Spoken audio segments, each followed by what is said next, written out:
The first truly indigenous American firearms design is the American long rifle, sometimes called the Kentucky rifle or the Pennsylvania rifle. A bunch of German gunsmiths came over, settled in the colonies. This was when a gunsmith took a hunk of wood and a hunk of iron and built a gun out of them. So these are handmade pieces.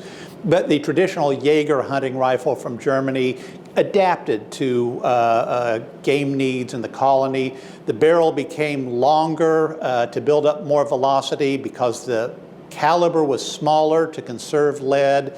The stock developed a graceful droop to it, became full length all the way out to the muzzle, and the different gunsmiths would decorate these with ornate patch boxes and carvings.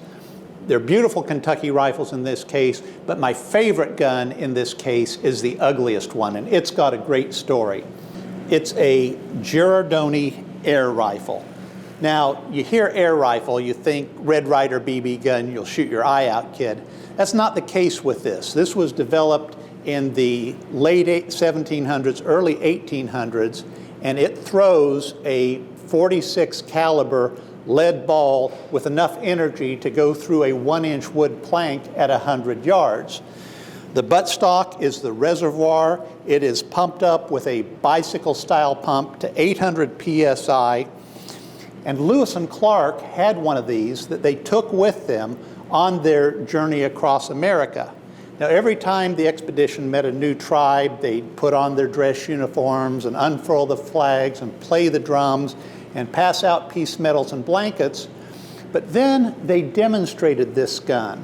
Now, the tribes they met were very familiar with muzzle-loading flintlocks. They were using them for hunting and for warfare. They also knew that once a flintlock had been fired, it would take that guy 30 seconds or so to reload, and they could unleash a dozen arrows in that amount of time.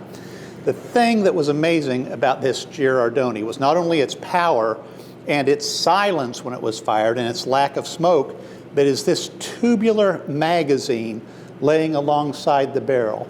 This is a 22-shot firearm that could be fired as fast as the hammer could be cocked, the lever pressed, and it would fire 22 times sequentially. You could pour another 22 lead balls down the magazine, and the air pressure would still have enough power to fire a second magazine. Now, to the tribes who saw this, this was an unimaginable level of firepower, and maybe they were friendly, maybe they were hostile, maybe they didn't give a damn, but the smart thing to do was let these guys go on upriver and let the next tribe worry about them.